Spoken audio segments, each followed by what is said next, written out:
है। ये कौन से कार्यकर्ता है जिनके लिए आपको अदालत का दरवाजा खटखटाना पड़ रहा है?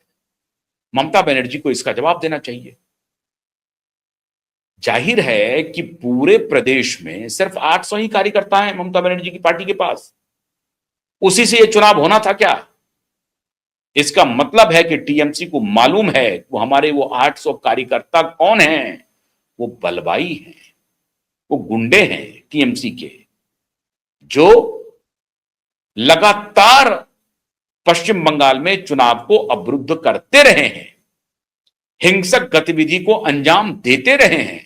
अब ऐसी परिस्थिति में बार बार जो भारतीय जनता पार्टी के कैंपेनर वहां जा रहे हैं, योगी ने कहा कि 4 मई को मतदान के बाद 6 मई को टीएमसी के लोग आपके दरवाजे पर नाक रगड़ने आएंगे। इसका मतलब क्या है कि टीएमसी के जो गुंडे हैं उनसे दहशत में है भारतीय जनता पार्टी के कार्यकर्ता और नेता। अब ये 800 लोगों की सूची पहली बार अगर बनी है, पिछली बार तो ऐसी सूची नहीं बनी थी, पिछली बार तो टीएमसी हाईकोर्ट का रुख नहीं की थी, इस बार उनको क्यों करना पड़ा? इसका मतलब है कि इलेक्शन कमीशन भी फ्री एंड फेयर चुनाव के लिए पूरी तरह से कमर कस चुकी है। इस बार टीएमसी के बलवाइयों को सड़क पर देखते ही गोली मारने के आदेश होंगे, ऐसा मुझे लग रहा है। और जो बलवाई कर सकते हैं, जो संभावित बलवाई हैं, उनकी लिस्ट पहले ही तैयार है और उनको पहले ही जेल के सलाखों के पीछे भेजने की तैयारी कर ली गई है। इसीलिए यह हड़बड़ाहट है टीएमसी के अंदर में, अकुलाहट है, झटके पर झटका लग रहा है। पहले एसआईआर में झटका लगा और अब ये जो उनका आखिरी तुरूप का पत्ता था, ये बलवाई, दंगाई, वो दंगाई अब जेल के सलाखों के पीछे होंगे। वरना ये 800 सूची आई कहां से? 800 नंबर आया कहां से? कौन है ये 800 लोग? ये तो पता होगा टीएमसी को ही कि ये 800 लोग हैं कौन। अगर 800 लोग ईमानदार कार्यकर्ता होते, प्रतिबद्ध कार्यकर्ता होते, और उनकी बीजेपी या इलेक्शन कमीशन, बीजेपी कहिए, वो तो कहते हैं बीजेपी है इलेक्शन कमीशन, अगर उनकी गिरफ्तारी इलेक्शन कमीशन करती तो एक बात होती। ये असामाजिक तत्वों की लिस्ट है, 800 असामाजिक तत्वों की।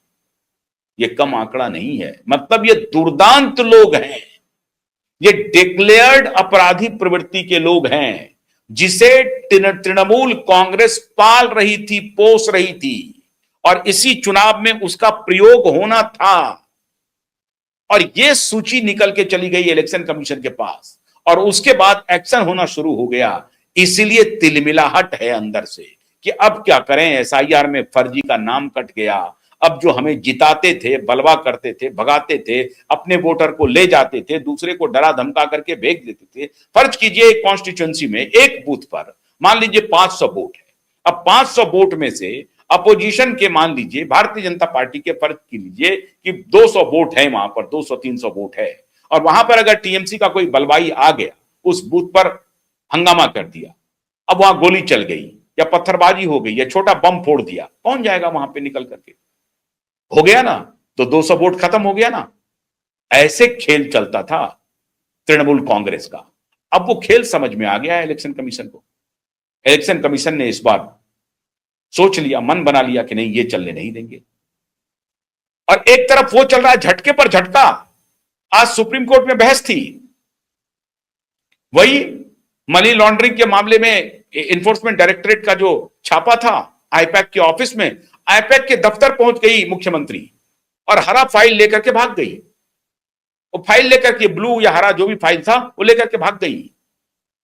सुप्रीम कोर्ट ने आज सख्त टिप्पणी की है, सख्त लहजों में, कि ये किसी भी डेमोक्रेसी के लिए खतरनाक स्थिति है कि एक प्रदेश की मुख्यमंत्री अपने ही एक जो इन्वेस्टिगेटिव इंस्टीट्यूशंस है, जो स्टेट का इन्वेस्टिगेटिव इंस्टीट्यूशन है, उसकी कार्रवाई को रोकने के लिए मुख्यमंत्री स्वयं चली जाती है।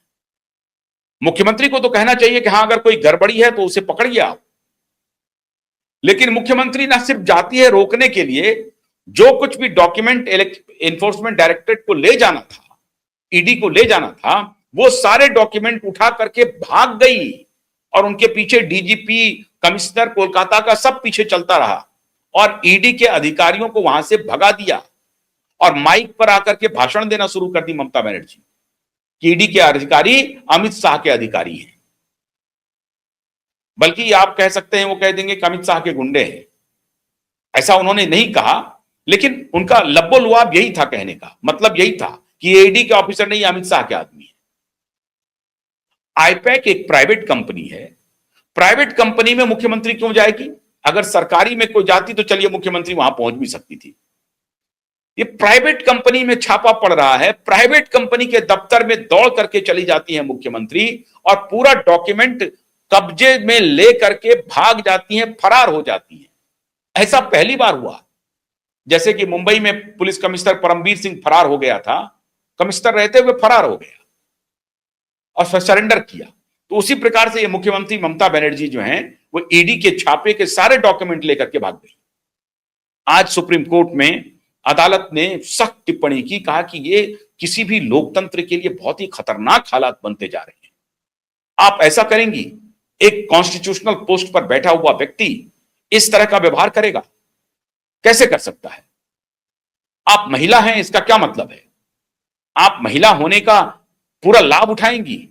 आप जबरदस्ती वहां घुस गई, आपसे तो कोई जबरदस्ती कर नहीं सकता, क्योंकि वो कोई महिला, कोई इन्वेस्टिगेटिव ऑफिसर तो थी नहीं वहां पर मौजूद जो आपको रोकती। तो आपने देखा कि हम महिला हैं, हमारे पीछे हमारा पुलिस, स्टेट पुलिस का अमला है। आपने ईडी के ऑफिसर जो सादी वर्दी में गए थे बेचारे, उनके पास तो हथियार भी नहीं होते हैं, उनको आपने भगा दिया और डॉक्यूमेंट लेकर के भाग गई। अब सुप्रीम कोर्ट ने आज फिर झटका दिया। सुप्रीम कोर्ट ने सख्त लहजे में आलोचना की है ममता बनर्जी की, जिसके लिए ममता बनर्जी एसआईआर के लिए अरविंद केजरीवाल, ममता बनर्जी उस तरह की नेता नहीं है जैसा अरविंद केजरीवाल है। ये तो ठीक नेता है, पॉलिटिक्स में है, झूठ सच जो भी होता है, गुस्सा भी होगा, हो सकता है कि भारतीय जनता पार्टी इनको दबा रही हो, तो लेकिन ये तो तरीका नहीं है। ये कौन सा तरीका है? ईडी अगर ले जा रही है कोई डॉक्यूमेंट, प्राइवेट कंपनी की है, उसको जवाब देना है, आप क्यों परेशान है? तो क्या होता है? शक पैदा हो जाता है। आपका क्या रिश्ता है आईपैक से? और प्रशांत किशोर ने अपने को अलग कर लिया, कहा कि मेरा तो कोई लेना देना है नहीं, आईपैक कोई और चला रहा है। तो फिर उस आईपैक से आपका रिश्ता क्या है? लोग तो पूछेंगे। तो आप खुद शक की गुंजाइश पैदा कर रहे हैं, कोई और नहीं पैदा कर रहा, आप खुद उसको असिस्ट कर रही हैं। जब आप डॉक्यूमेंट लेकर के भाग जाएंगी तो कॉमन मैन, आम आदमी के मन में यह शंका होगी कि अगर आपने कुछ गलत नहीं किया है तो आप क्यों डॉक्यूमेंट लेकर के भाग रही हैं? फिर आप कहेंगे कि आपको हमको अमित शाह फंसा रहे हैं, नरेंद्र मोदी फंसा रहे हैं। यह तो कोई तरीका नहीं है। अगर गलती नहीं है तो फंसाने की क्या बात है? और अगर सही बात है तो आप लड़िए, डॉक्यूमेंट लेकर के क्यों भागेंगे आप? तो सुप्रीम कोर्ट में आज फिर इनको झटका लगा है। सख्त ऑब्जर्वेशन है सुप्रीम कोर्ट का। एसआईआर पर झटका लगा। एसआईआर पे सुप्रीम कोर्ट ने कहा कि नहीं, एसआईआर की प्रक्रिया जारी रहेगी। जारी करवाया। इन्होंने अपने अधिकारी रिलीज नहीं किए एसआईआर की प्रक्रिया को पूरी करवाने में। सुप्रीम कोर्ट को कोलकाता हाईकोर्ट का आदेश देना पड़ा कि आप न्यायिक अधिकारियों को झारखंड और उड़ीसा से लीजिए। अगर आपके पास मैन पावर की कमी है तो झारखंड और उड़ीसा कोर्ट से, हाई कोर्ट से आग्रह कीजिए कि वो आपको मैन पावर अलाउड करें, न्यायिक अधिकारी वहां से लीजिए और उनकी देखरेख में एसआईआर को पूरा कीजिए। और जब न्यायिक अधिकारी आ गए दूसरे राज्यों से, अपने राज्यों से के साथ साथ, तो क्या किया? ममता बनर्जी के गुंडों ने घेर लिया। ममता बनर्जी के गुंडों ने 5 जजों को घेर लिया। घेरा ही नहीं, डीजीपी गायब रह गए, पुलिस कमिश्नर गायब रहा, वहां से सुपरिटेंडेंट ऑफ पुलिस जो था, एसपी, वो गायब रहा, डीएम जो था वो गायब रहा। 2 बजे रात तक सुप्रीम कोर्ट के माननीय चीफ जस्टिस सूर्यकांत को वस्तु स्थिति की जानकारी लेती रहनी पड़ी अपने न्यायिक अधिकारियों के साथ मिलकर के। लेकिन डीजीपी गायब था, कमिश्नर गायब था, सुपरिटेंडेंट ऑफ पुलिस गायब था, डीएम गायब था और किसी को कुछ नहीं हुआ। लेकिन उसके बाद जब मिलिट्री पहुंची वहां पे, तो उन गुंडों को जो 2 दिन पहले तक बदमाशी कर रहे थे और जजों का घेराव किया था, हजारों की भीड़ ले जाकर के उनको घर से घसीटा गया और सबको अब आटा दाल का भाव पता चल रहा है। तो ये मोदी और अमित शाह की पार्टी है, ये वाजपेयी की पार्टी नहीं है जो आप कुछ भी कर लेंगे और आप बरी हो जाएंगे। ऐसा नहीं हो सकता है। लोहा लोहे को काटता है। अगर आपने ये तय कर लिया है कि इस तरह की गुंडागर्दी पर उतरेगी टीएमसी, जो जजों को घेर लेगी, एसआईआर होने नहीं देगी, गाउन पहन के सुप्रीम कोर्ट पहुंच जाएगी, सुप्रीम कोर्ट ने आपको झिड़क दिया, उसके बाद आपने जजों को घेरने की प्रक्रिया शुरू कर दी। अब जब ये 800 लोगों की लिस्ट आई है तो उसमें हाईकोर्ट पहुंच गए हैं कि गिरफ्तारी से रुकवाइए मिलॉर्ड।